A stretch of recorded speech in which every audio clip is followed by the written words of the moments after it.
It's time for the Voice of Reason podcast.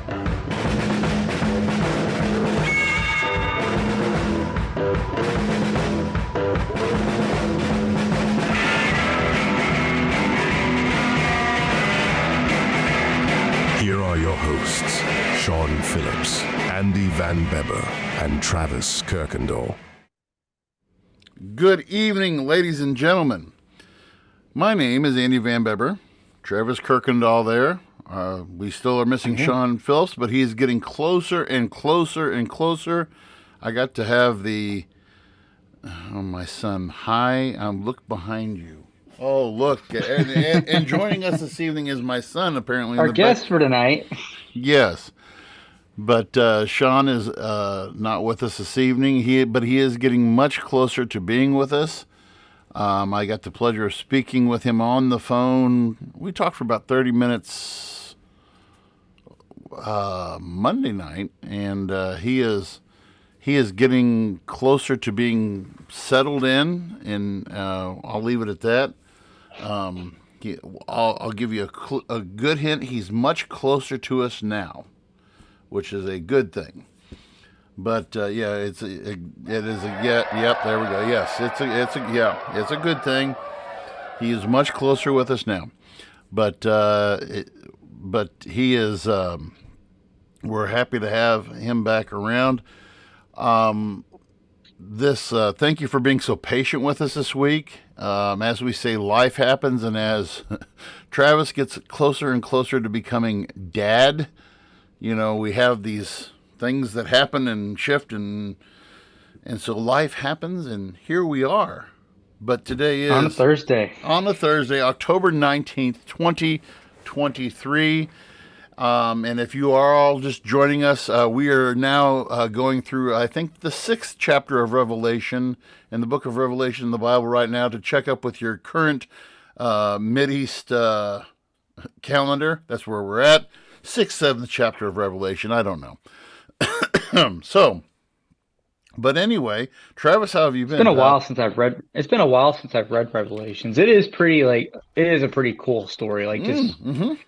Not even the religious aspect of it. It is pretty cool to read it. Well, when you look at, I don't want to Saint Michael defeats that's yeah. Cool. I don't want to chase too many rabbits in that down that rabbit hole. But if you were to, some of the visions, and I had read this before. I have, out of any book that I've studied the most is Revelation. I have a book somewhere around here that's probably the definitive book on Revelation. The guy actually wrote a book series about it too, but if you ever have a chance to look up a guy by the name of Tim LaHaye, he's a theologian, and the name of the book is called Revelation Unveiled. It's either Revelation Unveiled or Revelation Revealed, and he basically goes through verse by verse and chapter by chapter, and he's like, and there was one part in the book where he said, some of the things that John was describing when he wrote that book was probably something that we would say, oh, hey, that's a troop carrier, or that's a, whatever, and he was just describing it by the things of his day. So it's an interesting, and we, coming weeks, if I get a chance, I'll do some, dust off some of my notes, and maybe we can revisit that. But busy week for all of us. This has been this week. I lovingly call Hell Week for me in the school realm, because this is because of all the busy schedules. This is actually. Last night was the Clopton annual haunted house. We have the Clopton Junior High Teenage Hormone Dancing Fest on Friday. Oh man! Yeah, we were. It's awkward times. Yeah, so that'll be the time. I'm at now. Not only is my about it, my hair's sticking up. not only is my daughter going to be there this year. It will also be my son's first dance. And so nice. I'm going to be looking around, But no, and I did have a proud father moment today, though. My daughter, to this boy who has been giving her such a hard time in class, referred to him as a douchebag in class, and the science teacher came down and had a discussion with me about it afterwards, and she said, "Well, the strange thing is he is a douchebag, but still, I was like, yeah, he doesn't need to be having those conversations. She doesn't need to be having those conversations in class." So yes, No. proud father moment. Oh, Officer Michael Vincent with the Bloomfield Police Department is online with us this evening. Good evening, Vinny. Thank you for joining us this evening. Yes, thank you. But no. But aside from that, I'm assuming the wife is doing good. Everything's good and kosher, and baby's ready to pop out of there and come be a part of the world. Yeah, everything's good. We had an appointment this week, and she goes back next week, but it can pretty much any time now. Well, So, needless to say, my phone is always on me. Yep. My watch is always on too. So if I can't feel my phone, my watch will buzz. So like I'm always ready. Oh man, that's great. I cannot wait. There'll probably be an episode coming soon where I get to host by myself. Travis will come in and I'm waiting for the TikTok of somebody of your wife making of you going, "Oh God," the wet wipes in hand, lathering that butt up. Oh, I got the gloves. I got the mask. Oh my! No, double mask. I got the double mask. See what I did there?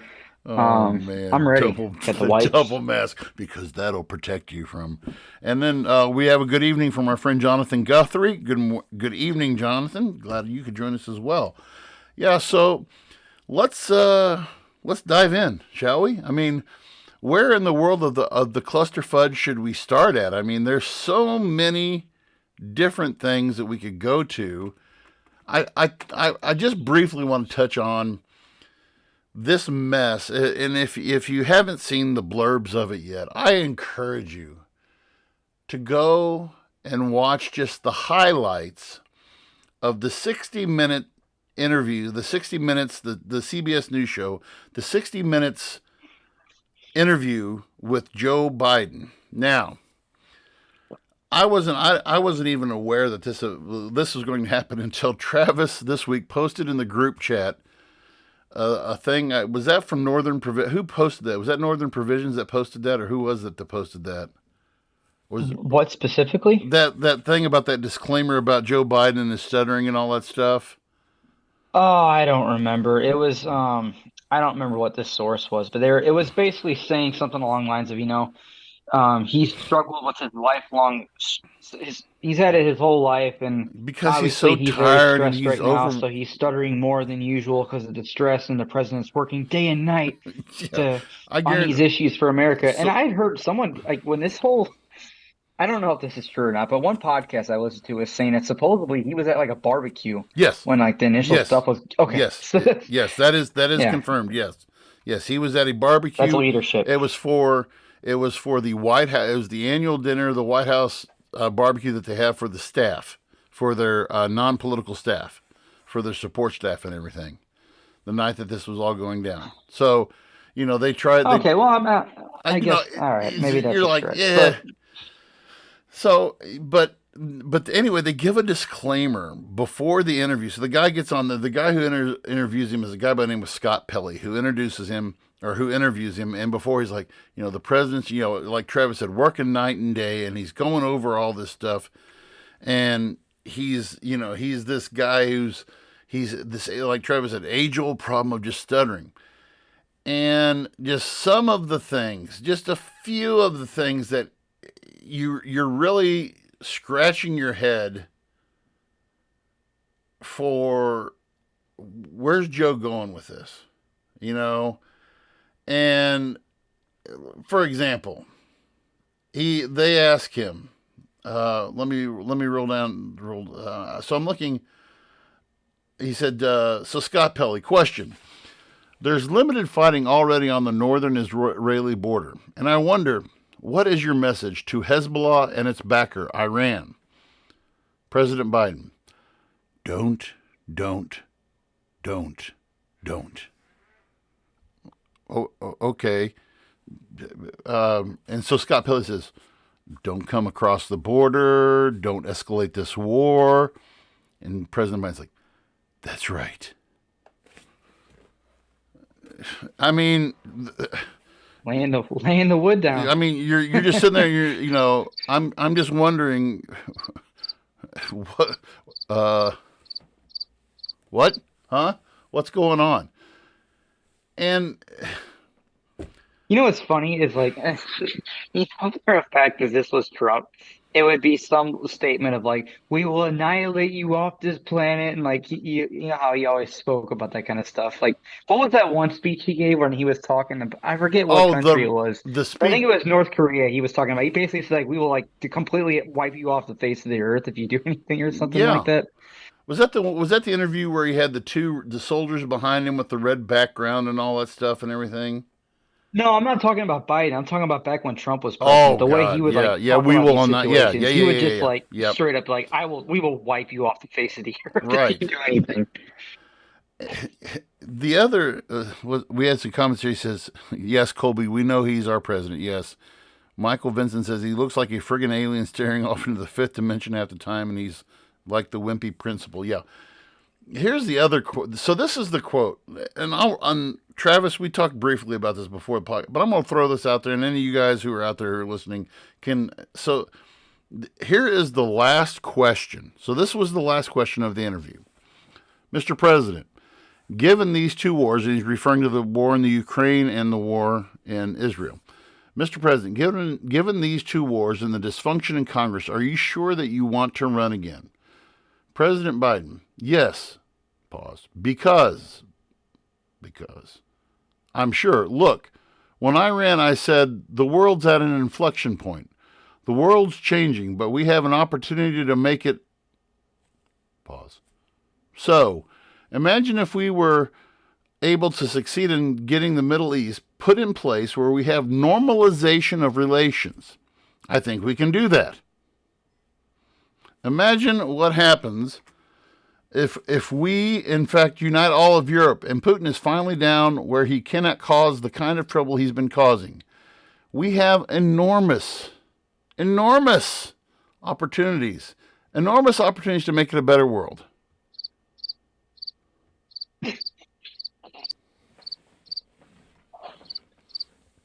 Yes. Yes. I don't know if you guys have been watching the news, but there's quite a bit of opportunity out there.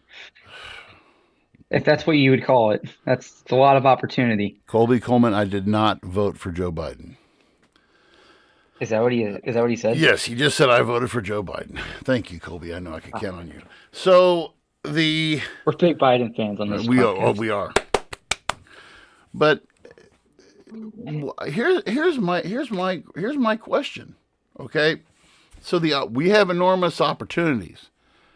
How many more? So, what are the billions of dollars we are into Ukraine now? The billions of dollars. Wow. It's over, isn't it? Over 100. We're way over 100. We were like 170, or almost. It was almost 200. I thought almost 200 billion. And here's the thing: we're no closer. We're no closer to finishing. I'm like, what enormous opportunities are you talking about? Seriously. Yeah, I haven't. So that war specifically, I haven't really read into many updates on it because, quite frankly, it's pretty mind-numbing and yeah. But from last time I was reading up on it, they're comparing it to the likes of World War I as far as like trench warfare and like ground actually gained between both sides. Like it's what I've seen, it's become just a battle of attrition and it's a stalemate. What you're seeing is literally. When I read some of the stuff, I mean that, and in World War II, the battle for Stalingrad, just house to house to house to house, back and forth over barely a few square miles of land, and now you have here's what's concerning for me: a battle that's going on two fronts. We're not able to contain the chaos into one area now. Okay. I would argue 3 fronts. Where's your third front? Taiwan. And that aid package that they're proposing, supposedly there is money for Taiwan in there as well. Which, granted, that's speculation, but if you look at the evidence that's there for that, I think you can make the case that that's a ticking time bomb. Yeah. Oh, I totally agree that the path in which we're heading in, okay, and to add on top of all of this, we still don't have a Speaker of the House. So any funding or anything that we decide to do, if anything originates in the House, it cannot be signed by the Speaker of the House to be sent to the Senate for approval because there's technically nobody sitting in that chair. There's a pro tem, but he has no real authority to do anything. So you really want to talk about chaos, we could say 4 fronts as far as that's concerned. Yeah. I titled tonight's episode, "It's the End of the World as We Know It."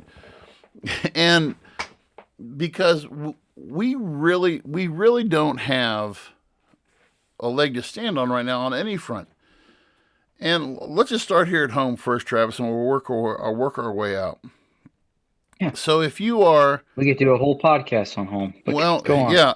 So if we start here at home, okay. First, I look at the Republican.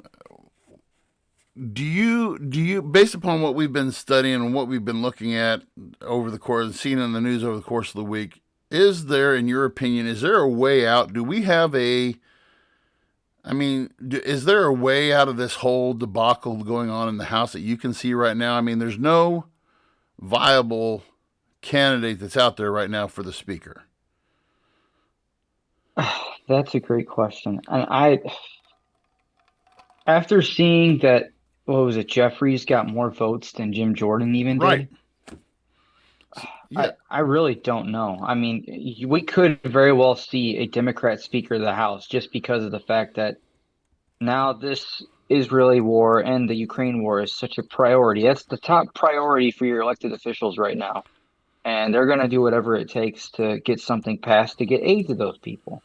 And if it takes a Democrat House Speaker to make that happen, I wouldn't be surprised if that happens. What I don't like about that, I'm not a Democrat or Republican, but I don't like when one party has so much say in everything. Right now, it is a Republican-controlled House still, correct? Right, but you have to have 217 votes to carry. Okay, so in that first round of votes, and I just pulled this up, and you said it. Hakeem Jeffries, who's a Democrat from New York, who is the minority party leader in the House right now, got 212 votes. Jim Jordan got 200. Kevin McCarthy got 6. And then Steve Scalise there's some guys that still think he should have stayed the Speaker. Yeah, and Steve Scalise, who pulled out, got 7 votes. Okay? Why nominate him if he pulled out? Yeah.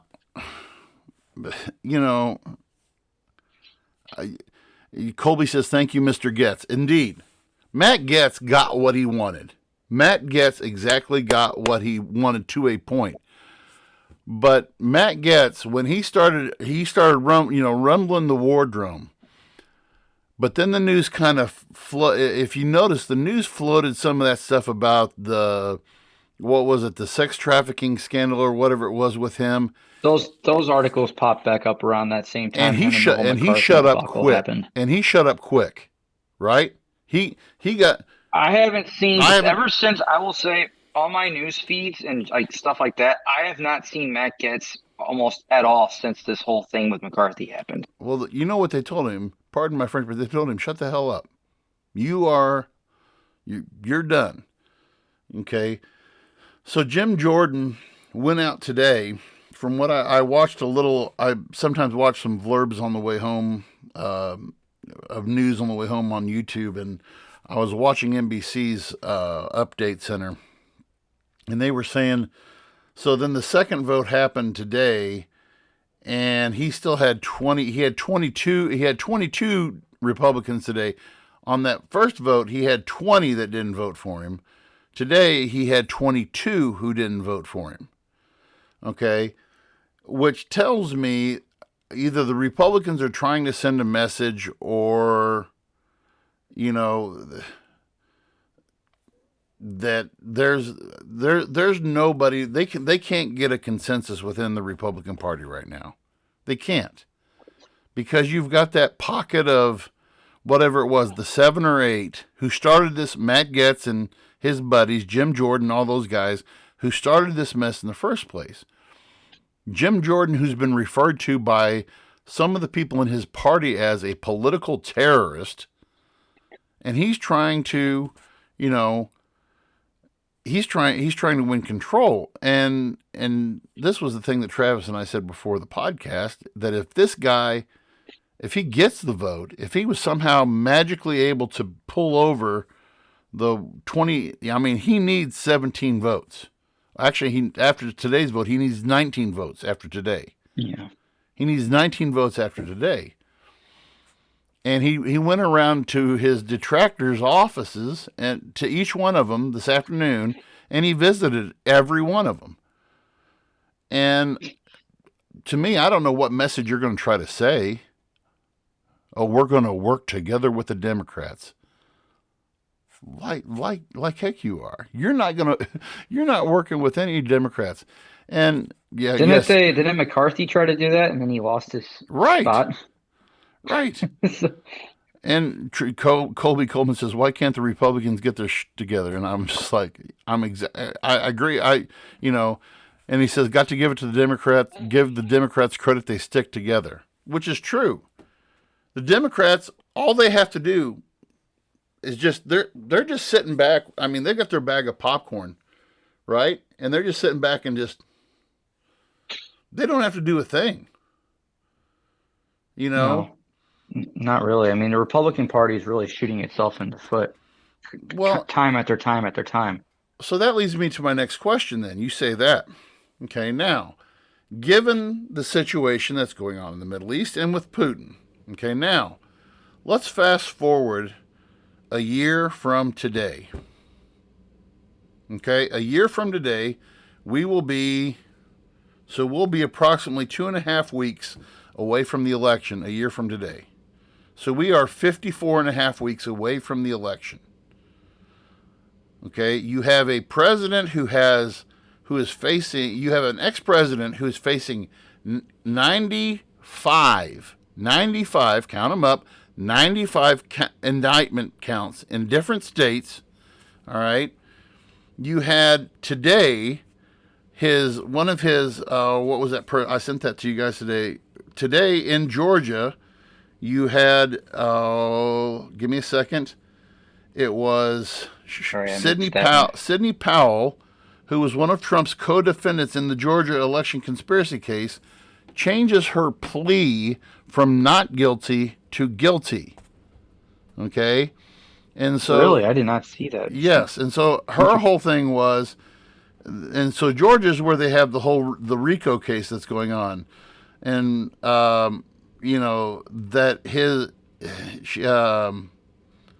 they said Miss Powell is at the vortex, the center at the hub of the alleged conspiracy.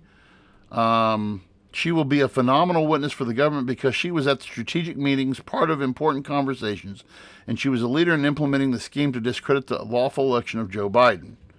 Okay, and because here was the thing though.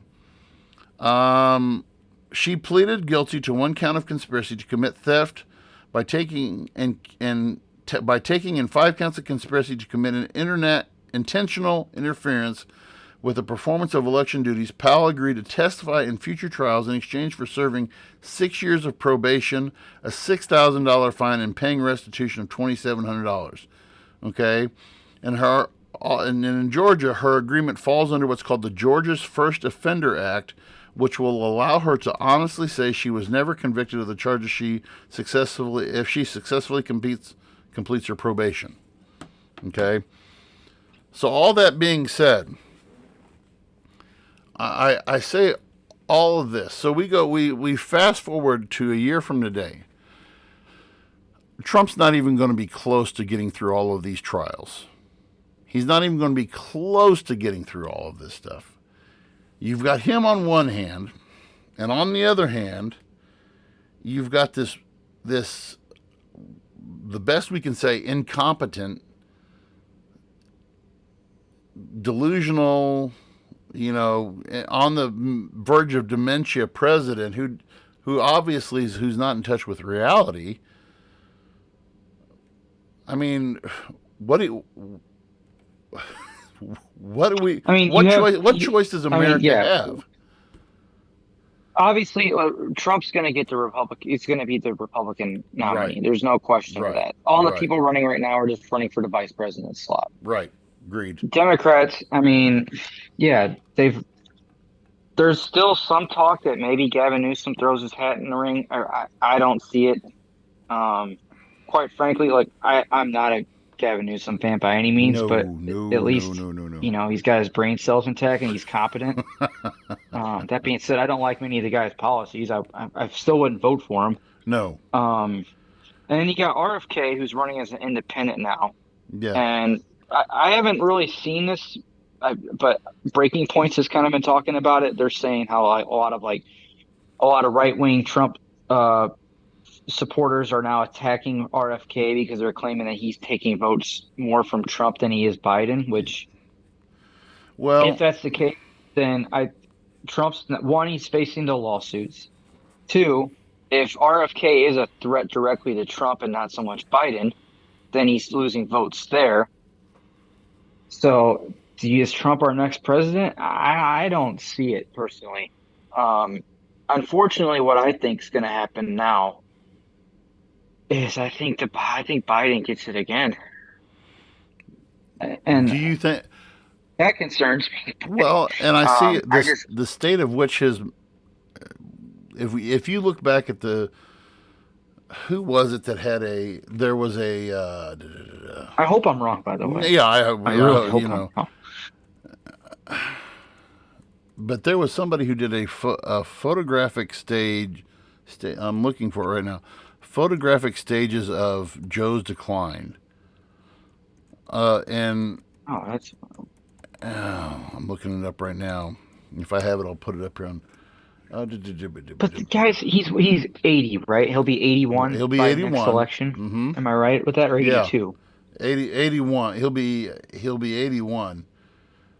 So you're telling me this guy's going to be president of the United States, arguably the most stressful job you could possibly have in the entire world, at 81 years old, and he's going to make it 4 years and come out alive and not have a heart attack or something crazy. Or if he doesn't have it already, he does. Dementia or Alzheimer's. Like, I don't see it. I don't see how, even if you don't like, again, third party rant, even if you don't like RFK or if you don't like Trump or whatever, like, why would you still vote for a guy that's obviously not fit to be president? Well, that's what blows my mind. And I would, no, I better stop. Well, no, and it was the. This is where I saw that. So Sky News put this out. I'm trying to see when they put there. So it's on YouTube. If you do it's called The Decline of a Parent: How Biden's Age is Becoming Apparent. And this was put out by Sky News Australia. This was 4 months ago. And I remember I'd caught this and I saw a little bit of this. Hang on. There's a lot of audio playing over what you're talking. I'm sorry. That was the audio of the thing. So that's Sky. So that was Sky. That was Sky News. So if you go to YouTube, do a search for U.S. Joe Biden, The Decline of Joe Biden by Sky News Australia, and you will get. It's like a 25-minute, just like a mini documentary. They probably put it on one of their news shows. But it shows you, I mean, from the start of his presidency in 2021 through currently, and just a lot of the gaffes that he's had, a lot of the,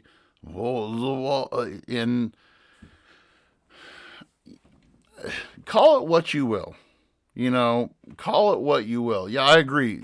Colby says President Kamala, which that is that's a reality that we're going to have to come in if Joe wins. I'm with you, Travis, and when you say he doesn't, there's no way he makes 84.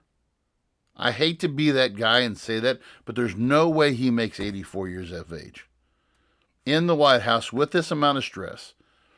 I don't see it. I just if he does, we're not going to see anything of him. Tinfoil hat. I don't think he's running the show. Well, I still don't. And I don't think he's running the show now. I've never thought. Yeah, I've never thought he's been running the show.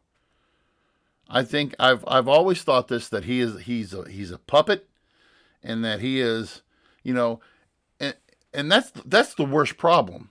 We went from one extreme. We went from a control freak who had to make everything, if it wasn't his way, he made it go his way in Donald Trump, to a guy who has no control over anything. Okay? And we can't find a happy medium. That's a great representation of where we are as a country and society. That's exactly where we're at, because the Republicans have shown this. When you said they've shot themselves in the foot, the Republicans are showing this right now. Okay, when you don't have consensus within your own party, okay, what's the next step?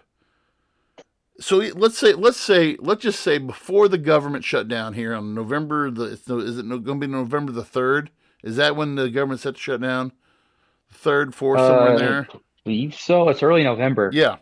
I don't know the exact day. So let's just say that we have a snowball's chance in hell, and that we do get a Speaker of the House in place before the shutdown occurs. I have little hope. So I have little hope that that'll happen. But the House already voted today, the Republican caucus voted today that somebody floated the idea, and they didn't say who it was, but somebody floated the idea that the interim speaker could have speakership power until the end of the year. And the Republicans, nope, not going to happen. That's not going to happen. We're not going to do that, because all we're doing is pushing off the issue. So they floated, they said that's not going to happen. And then Jim Jordan basically makes the bold move and says, okay, I'm going to call for a third vote. Okay. I think his chances are worse than what Kevin McCarthy's were, because at least Kevin McCarthy, after every vote, got a few more votes. Yeah. Jim Jordan is going in the wrong direction. So, but going back to my original premise, let's say that they do get somebody in there, and let's say that they get somebody in there. How much of the Republican agenda is even which Republican agenda is going to be pushed forward? What would you, okay, let's hypothetically speaking, I want you to give me your intake here. Hypothetically speaking, so let's say that we get a speaker in the next 2 weeks. Whose agenda are we going to have moving forward? Compare between Republican and Democrat, or between Republican and Republican? Will there be agenda? Will there be an agenda going forward? I don't. They're so divisive. I don't know. I don't see. Who knows? Maybe they pull what they just did with. They can still pull what they did with McCarthy, right? I mean, if they don't like what the next speaker does, they can just pull him. We'll be right back to square one. So I don't know if they do. I don't see anything getting pushed per se. It's Republican heavy, if that makes sense. So just Republican agenda in general. I don't see it right now. Even if they were to come up with a speaker. Right now, the whole priority is aid. So, I mean, that's going to be first and foremost. That is our government's biggest thing right now, is getting aid for the wars, for the cause, right? Right. So this is as of, and I'm trying to find out where this came from. So what I'm do you? sorry, I was a little confused by the question, Well, so but sorry if I didn't well, answer that. let me clarify this for you a little bit, okay? And I can't find if this was New York Times or who this was. So right now, in this current House that we have, this is an op-ed piece, okay? So by this person's standard, the Republican factions include conservatives. Obviously, this is represented by those, representing Congress by what they call the Republican Study Committee, and of course the Freedom Caucus. Okay, our whatever 10, 15 members in that Freedom Caucus. Okay, you have the moderates. Okay. Okay, you have your moderates. So what? So you're asking which factions within Republican do you see right pushing legislation? Right. And so which they're represented in Congress by a group that call themselves, and this isn't something I only uncovered this today. So these moderates actually, so they have a little name for the Republican Governance Group, okay, and then you have this then you have another caucus called the Republican Liberty Caucus, okay, so the Republican Liberty Caucus, if you were to, if you read some of their stuff, they almost sound libertarian. Okay. And so you have 1, 2, 3. So you have within this is considered to be one of the most divided Republican parties that we've ever had. Back when I was a kid, you had the Reagan coalition, right? And then you had this other group that were called the what was his name? Rockefeller Republicans. Okay. And it was basically, and you had your old school Republican. I mean, this is still in a time in the 80s when you still had some holdovers from the late 50s, 60s, 70s into the 80s. These are the Rockefeller Republicans. The Reagan Republicans were considered to be the new conservatives. Okay, and you had these two sides. But now, within the Republican Party, and I mean, you can even go even further into the Trumpist and the anti-Trumpist and all of that. Okay. Yep. So the Republicans do not have a consensus at all. Because No, if you're going to sit and listen to, I could parade out 5 Republicans to you, and they all be, have different views. You could bring out Jim Jordan out here and listen to the guy, and he's like, that guy's a Fruit Loop. Okay. Then I could bring out what was Cheney's daughter, Dick Cheney's daughter from Arizona. I can't think of. But not Liz. Was it Liz? Yeah, Liz Cheney. So you could bring Liz Cheney out here. Was it? Yeah, it was. Is that right? Yes, Liz Cheney. Okay. So you could bring Liz Cheney out, and she would be kind of she was and that's why she didn't get reelected, because they considered her to be a traitor, okay, because she was an anti-Trumper, okay. Then you could bring out, what a traitor. Then you could bring out a Mitt Romney, who by many was considered just to be a moderate, okay, and and then Rhino. Yeah, exactly. Right. Yeah, Republican in name only. And so there's no singular group who has ultimate control. The group who I would say represents a lot of who represents, I do agree, Colby, yes, Liz Cheney is a nut. She's fruity anyway. But I think the majority of Americans, and I think I would be safe in making this assumption, I think a good majority of the people in America who are Republicans tend to be more moderate. I would agree with that. But they want a chance to be able to obtain their agenda within the United States government, and they see their best chance with a Donald Trump. But within the House, you can't get 400, you can't get 200 and whatever it is. You can't get 219 of those Yeah, 219 Republicans. You can't get those 219 on the same page to say we are united as a group, and when I would love to go to a caucus meeting and just hear these guys rant and rave at each other. And I bet you anything, they all sit in their own corners of the room and they're sitting around pointing at each other. And here's this, and here's this, and here's this, and here's what are we going to do? Well, we need. There's probably somebody over in one part of the room that says, "Oh, we need to impeach Joe." Then there's somebody over in the other part of the room that says, "We need to take care of inflation." Then there's somebody over in the other part of the room that says, "We need to take care of the situation in the Middle East." Then you got somebody over here who's saying, "We need to take care of Putin." And they're so scatterbrained. There's not a strong voice. There's no longer a. I thought John Boehner was a tool, to say the least. He was the last halfway respectable Republican Speaker of the House, and he was a tool and a douchebag to boot. But at least he towed the line. He didn't let anybody boss him around.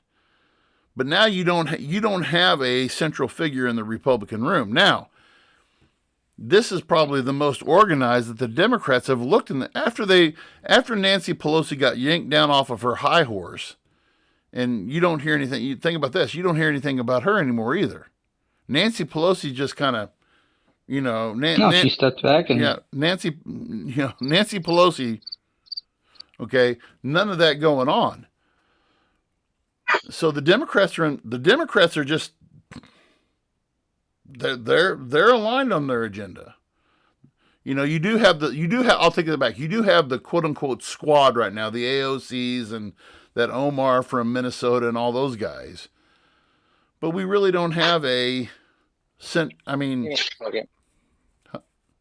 what's that? Oh. So, when you go to this. Sorry, my dog was having an episode. I had to take care of that. No problem. And so I'm of the opinion that we're in no place, and I went a long way around to get to this point. We're in no place to be a leader in anything right now in the world. No, absolutely not. We couldn't be in a worse possible position right now to be the world police force, if you call it. Like, we can't even police ourselves right now. And our government is an absolute shit show right now. Absolute clown world right now. And I don't think that's an overstatement.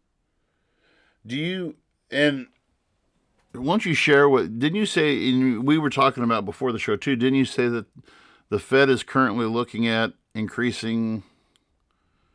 Is that I don't want to talk too much on that because I was reading and one article said that they're holding off on it. One source I saw earlier said they're talking about raising it. There's talks that they might raise it. I don't know specifics. I really haven't been watching any of that kind of news to really speak on it. But I can't see raising rates as a good thing. Considering our economy is already slowing down quite a bit, and there's potentially another front that we're going to be throwing money at. Well, so amongst other things, right? And so, where we're at in this world situation, like I said, I don't feel like we're in a spot to do anything right now. We don't have our own house in order, but yet we are sending So we have on the western side we have one of our largest tactical groups who are moving. I did see today that the USS Carney was coming. I believe it's up they were going around by Yemen, and the USS Carney was. They intercepted 2 missiles that were fired at them today. I believe it was 3, right? Was it 2? I couldn't remember if it was 2 or 3 that were fired upon. There was 3 missiles, and they're saying they cannot confirm if it was actually targeted at them or not. Right. Or I don't know. It seemed like they were trying to make it sound like less of a deal than it actually was. Right, and I just think that they probably just threw out some countermeasures, and that was the end of it, and there was probably no. Oh yeah, I mean those anti-missile systems they have are Yeah, They're good. right.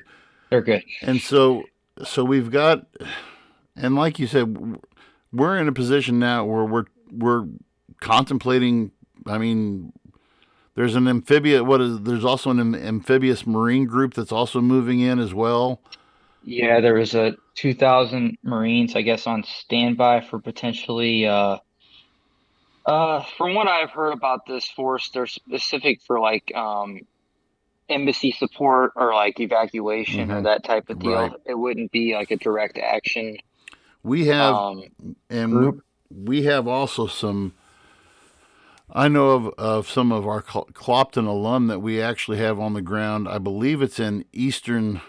I want to say it's eastern Syria that we have on the ground. That's been there. They've been there for half a year now. We have, of course, our buddy Matt Klopsik. He's over there, but he's doing something totally different in is it Somalia? Is he in Somalia or wherever he's at? I don't remember where Klopsik's at. I don't know, he was deployed. Yeah, he's in Africa somewhere. But we're at this. We're in this. We're at this point where. Yeah, I was just actually Colby's like, why is our government announcing this? That's a great point. Why are we? So we're putting it out there. I mean, we are at that point of, and you said, you and I were talking about this. Remind us of World War One, right? There's all of these different. All of the dominoes are being set into place. Okay, World War One is my favorite war to talk about, and I can make many comparisons here.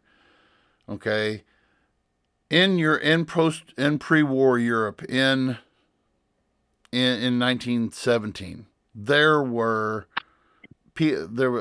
a lot of nationalism going on. There was a lot of beating the war drum, banging the war drum, and militarism and showing of force. Okay, there were all of these groups who were standing up, and we've got a similar situation today.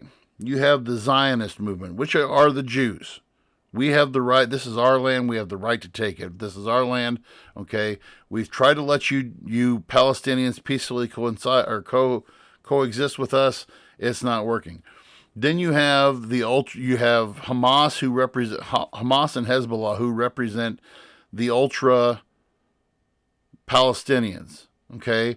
And then you have your common people. Your just your regular everyday Israeli Jewish citizens. You have your regular everyday Palestinians who probably lived and worked beside each other in Jerusalem at one time or another. And then you've got, off in the distance, you've got a massing of troops, and you've got an amassing of this battle group, of this naval group, of this. And there's other players in the game too, obviously. And there is Iran saying they would come to the aid of these people if they're engaged. Right. And then you have Russia saying that they support this group. And then you have I forget what China's stance was on it. They've been kind of they haven't said much. And then you have or at least I haven't seen many headlines about them specifically with that. But we look to the Pacific. We've talked about this before, so I'm not going to say much, but there's talks of China claiming that Taiwan is theirs. It's not an independent state. It belongs to China, and they're doing war games over there. They've been doing war games for like 2 years now, preparing for something. And then we obviously had the war in Russia and Ukraine. There's potentially war about to break out in the Balkans again. Then you have... Well, I think there was already an invasion over there. Right. And then Azerbaijan and... What was the other one? Azerbaijan and... Wasn't Kosovo, was it? No. Serbia? No, it was two of the former Russian provinces are getting ready to go at each other too. And then one got completely invaded and the people were like leaving. There was like no news coverage on that, which blew my mind because it was actually like a lot of atrocities that was going on in that whole And then you have a Spanish government official today, the minister of social rights, who's just a member of the Spanish president's cabinet. She is calling for her prime minister to ask the European Union, to impose economic sanctions and cut diplomatic relations with Benjamin Netanyahu and those responsible for Israel's current operation in Gaza. So, if you're a citizen and you're sitting back and looking at this, and so let's close out on this. Let's bring it back down to the micro real quick.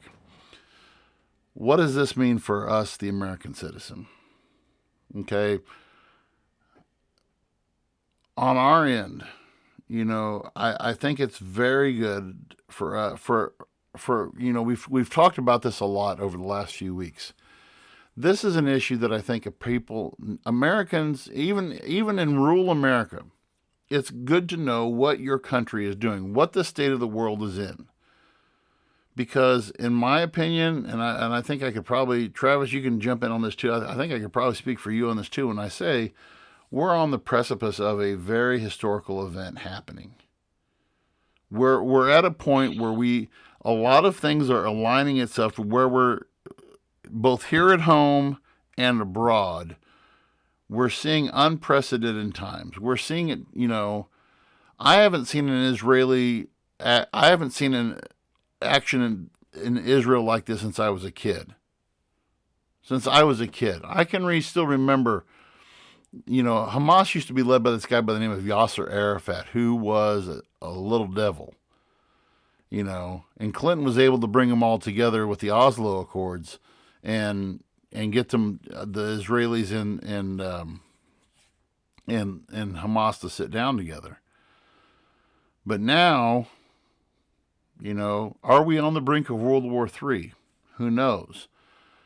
But I think for some people, the common American, what my response is to it. What's on Facebook? What's my social, what's some new things I can find on Pinterest right now?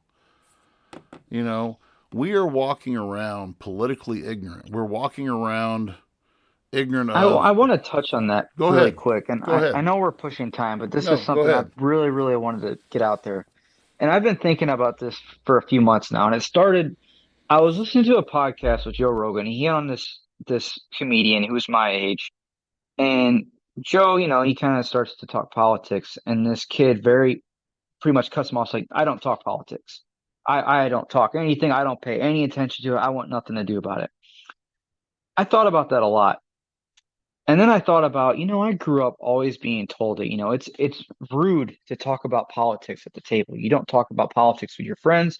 You don't talk about politics with your friendly. You just don't talk about politics. It's not the right setting. It's not the right time. You don't want to offend somebody. And I thought about that. Like, why was I brought up to believe that? And so many of us were. I mean, anyone my age was brought up that way. And let me ask you, you're older than me. Were you brought up being told the same thing? Was your generation told that as well? Yeah, that was prior to. I think it really started becoming an us versus them thing with Bill Clinton. Okay. But up until that point, you didn't. We were under the. I've said this before. I think the last time that we were under a united flag would have been 9/11. George W. Was he the sharpest knife in the drawer? No, but I think the country was able to.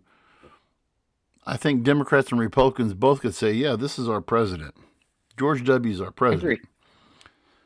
Oh, yeah. And I want to keep going with this. Go ahead. All these issues we're seeing now, obviously the war is, everyone's heard about the war. It's all over the major news. It's all over your social media feed, whatever. But just politics in general. How many people from the age, let's speculate. How many people from the age of your American voter, age 18 to, let's say 30, how many of them actually know this shit show that's going on in our Congress right now? Have any idea? How many of them have any idea how much money has gone to Ukraine or whatever country it is, right? Mm-hmm. And granted, I know a lot of people see I'll give TikTok a shout out for this. I'm not on TikTok, but I know they were trying to ban it for a while. there's a lot of shit on TikTok that exposes this kind of stuff. Mm-hmm. So there are some listeners that can see that, but for the most part, I mean, there's so many people that are against politics. They don't talk politics. They don't want to pay attention to it. They don't want to see it. And I think part of that too, you know, the fear of like, oh, if I talk politics, it's gonna, I could offend Ostracize. somebody. Yeah. But when you're brought up with that mentality, and then someone starts to talk politics, I think you naturally get defensive of your own view because you were taught like, oh God, if we talk, we're going to disagree, and I can't. It wasn't normal or brought up to have an open, normal conversation about how you and we can talk politics all day long, and you Mm-hmm. and I don't agree with everything, but like Mm-hmm. we would never get in a fist fight or a Mm-mm. screaming match over Mm-mm. it. And I don't understand why it's not normal to talk about the policies of your own country or um, just what our government or the future of our country is, or the views or like I don't know why that's not a normal thing. And well, I do know why it's not a normal thing, but and I think you know where I'm going with this, but it's like I think if we normalize that more, getting people more involved in that Discussion. our government, our Mm-hmm. politics, the policies, the Mm-hmm. people that we vote for, making it normal to hey, let's talk about who are you voting for this year? Why are you voting for him? Oh, yeah, he's got this policy. Yeah, I like that policy too. I don't really agree with this because, having conversations about that kind of stuff Mm-hmm. instead of, putting our flag in the stand and saying, like, nope, I'm with this flag, you're with that flag. We stand over on this hill, you stand over on that hill. We're going to die on this hill and you can die on that hill. I think it's intentional. Um, and I think it's really unfortunate, and I think that's why we are where we are. And if anything, if this podcast can achieve anything, I hope it's to show people that you should be talking about this stuff, and it's okay to disagree. Mm-hmm. But it needs to be talked about, and it's not rude. I'm past that. I think it's bullshit. I Mm-hmm. don't think I it's. agree. I do not think it's inappropriate to have a discussion with your friends about politics. I just don't. I think it's too important not to. And I don't say that and that means like you got to push your views on somebody, but like it could be lighthearted too. Like, hey, what do you think about this? Oh, cool, interesting. You know what I mean? But I think the conversation just needs to be had. Well, the two things, you know, you're right. I mean, when I was growing up, it was personal business, and you could, you know, it was there was a lot more rib poking and just hey, guys who Of course, yeah. roasted each And there still other. is. Yeah, I mean, I love watching this. This dates me, but I love watching like the old Dean Martin roast with people, who would, Bob Hope and guys like that who would make fun of Democrats and who would be, But at the end of the And day, what sucks is that doesn't help. And that's part of that whole push is like media pushed that too, I think. oh yeah, Because you had stuff like that. because now, And but it's unfortunate. that's what sells sponsors now. Yeah. That's what gets people to one side or the other. You know, when and this is something. I mean, we're halfway through our third season. Hard to believe we're almost halfway through our third season of this podcast. And we have invited, and we have had a few of people who have been on opposite sides of the spectrum on this show. But and you and I I wish and we had more. I wish we could have you more and I and Sean, conversations about that. we've had, and we're not going to say who it is, but we've had one of our mutual friend who we have asked to come on this show, who is very super far left. And this person does not want to come onto this show because of whatever. Well, why you call yourselves the voice of reason? You guys are just three Midwestern dudes. Exactly. That's exactly why we have the voice of reason, is because we want to bring together the people who are in California and the people who are in Texas and say, hey, let's have a discussion. Let's sit down and let's hash this out. One thing I hate, and I don't know if this is a character flaw or what it is. I hate conflict. I I do too. And you were in my classroom 4 years of high school, and you know that when we had a tense situation, I would always try to find a lighthearted way or something just to diffuse the situation and get, instead of being that person over there being the focus of my anger, man, let's get something lighthearted and let's interject something lighthearted here and let's remind ourselves that, hey, that's a person over there. That's not my enemy. That's just another member of the human race that we can be reasonable with, you know? Until we have that conversation, it's not going to happen. You know, until we get more people, and, you know, we'll keep on doing this podcast as long as we can, as long as God wills us to do this podcast, we'll keep on doing it, you know, and we reach our pockets here and there. And you know, I get a lot of, you know, it's real, you know, when I was at a wedding a couple of weeks ago, and some people who had come up to me and said, man, I like what I'm hearing on your podcast. I'm like, you listen? Well, thanks for listening, you know, and we really are grateful. But I mean, and it doesn't have to be listening to us. If you're listening and you're in the sound of our voice right now, or you're listening, you know, it may be Friday morning and you're working out at the gym right now and you're listening to us on Spotify. Be bold and go out and have that conversation with the guy at the end of the bar, or the guy who's working on the weight machine, or the guy or the girl who's at, you know, have a conversation, because it can start with us on a local level, not being afraid to move out and to have these conversations, like Travis said, and not to be going into it. You know, if you sense apprehension, just say, hey, no, I'm just curious what you're thinking. I don't have an agenda here. I'm just curious. Yeah, it could be lighthearted. Just make it normal to talk about. Right. So anyway, that was my whole message. Hey, make it normal. That's a great way to end us out too. So, yeah, I think so. You know, one other thing I do want to point out real quick, for our listeners in the Pike County area, the Voice of Reason podcast is one of the many proud sponsors of the Hunter Stribling Memorial Disc Golf Tournament that is happening this Saturday at the Twin Pikes Family YMCA in Louisiana, Missouri. It is not too late to get involved and come out and come out and do some disc golf. Even if you don't have, you don't do disc golf, I am actually going to try to set up a remote out there. It won't be under our, I may do a co stream with Voice of Reason on Saturday, but it's for a good cause.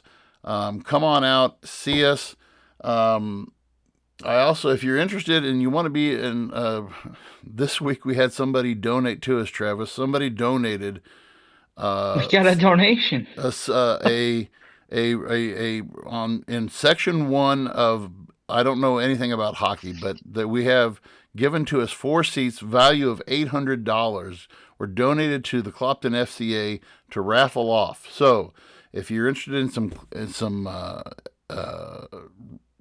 and for a drawing for some Blues tickets, please contact me or here at the old page, and I'll get you hooked up. Anyway, for Travis Kirkendall, our Sean Phillips, he will be back soon. My name is Andy Van Bebber. Thank you so much for joining us. Look for us on Spotify. Look for us on TikTok, Instagram, Facebook, Twitter. We're out there everywhere. Wherever you can, please be a friend and tell a friend, as our friend Sean would say. But until next time, we will see you later. Thanks for joining us tonight, guys. Thank you for listening to the Voice of Reason podcast. Be sure to check out our other content on Facebook, YouTube, and TikTok.